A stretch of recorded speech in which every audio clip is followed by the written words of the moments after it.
Boro showed another sign of the character against Yeovil Town in the Carling Cup. It was one of those games that could easily have been a banana skin, but they said about it from the start. Gareth Southgate obviously told the team to go out there and attack, and it worked very well. A goal in 11 minutes from Mido, and after that really there was no doubt about the outcome. Yeovil, injury problems and one or two players missing. We're never really going to be much of a team that could contest against Boro, but Boro had to go out, still had to do the right things, still had to win the game, and really they did everything right. Pity about the goal they conceded just on half-time, bit of lack of concentration from a free kick. But otherwise, Boro really ran the whole show, possession more than 80%, and really it was so one-sided, it was almost embarrassing at times. But then great entertainment for the fans, 5 goals, 5 different goal scorers, and it was just what the team needed to really brush away some of the cobwebs from the Liverpool match, because when you suffer a last-minute defeat in a game where you really know you should have got something, it sticks in the gullet for a while, and this is what the team needed, what the squad needed to get the Liverpool result out of the system, and I think it's behind them now and they can move forward from it. What Boro have to do now is make sure they build on the Yeovil performance and do the same against Stoke. Very similar game in many respects, in that it's a game that Boro expected to win. Boro don't like to be in that position when they're expected to win. They prefer to be the underdogs, and that normally produces the better performances. So really, Boro again have a lot to prove against Stoke City.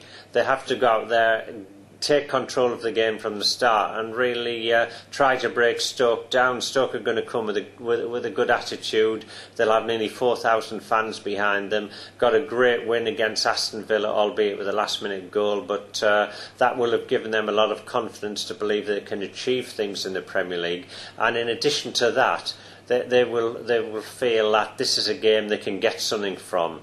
Middlesbrough, obviously, they'll look at the league table, finished 13th last year, and they'll think, well, these are the games we should be going and trying to draw or even win. So they'll come with a good attitude, show plenty of character, get men behind the ball, and hope to create things on the break. Stoke are a big, strong side, a lot of strapping 6-footers, so we're led to believe. And they will be very physical. Boro have to use the pace they've got, the trickery they've got, and the technique, the extra quality really, to make sure it counts. Again, need a good start. Got to get it Stoke from the start, and there's no reason why they can't win it. But attitude is absolutely paramount once again. Gareth Southgate made 7 changes against Yeovil, and it's likely he'll revert to a similar side to the one that played against Spurs and Liverpool, even though of course the team absolutely wiped Yeovil out of sight, and there are a lot of individuals there who will feel that they could not have done more to get a place in the starting lineup against the Potters. But I think Gareth Southgate will look at Yeovil and think, well, we really should have crushed them, and we did.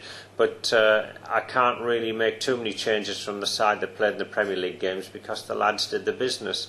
Mido must wonder what he's got to do to get a place in the starting lineup, because he absolutely ran himself into the ground against the Glovers. But I think Afonso Alves will stay in the side, even though he is goalless so far. Southgate wants the Brazilian to be the attack leader this season.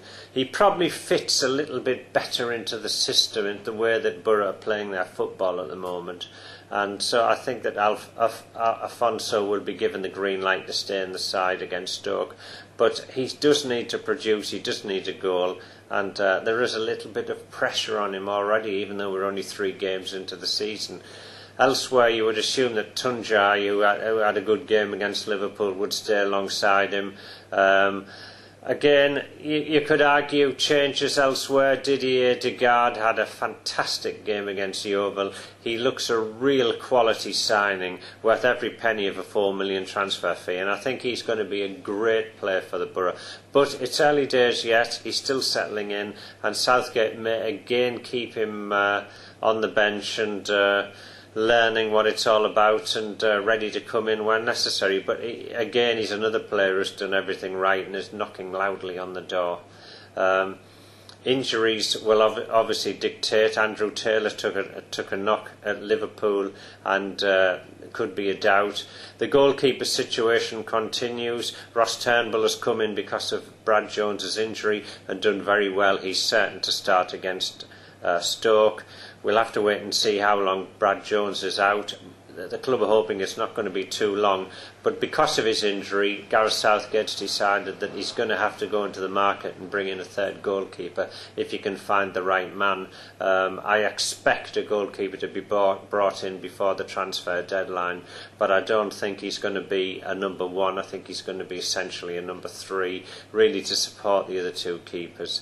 I don't think Southgate will go out and sign anybody else. Although the money is there, a lot will depend what happens against Stoke. If there are no more injuries, I think Southgate will try and stick with the small, compact squad he's got, especially as everybody's clearly working in the right direction at the moment.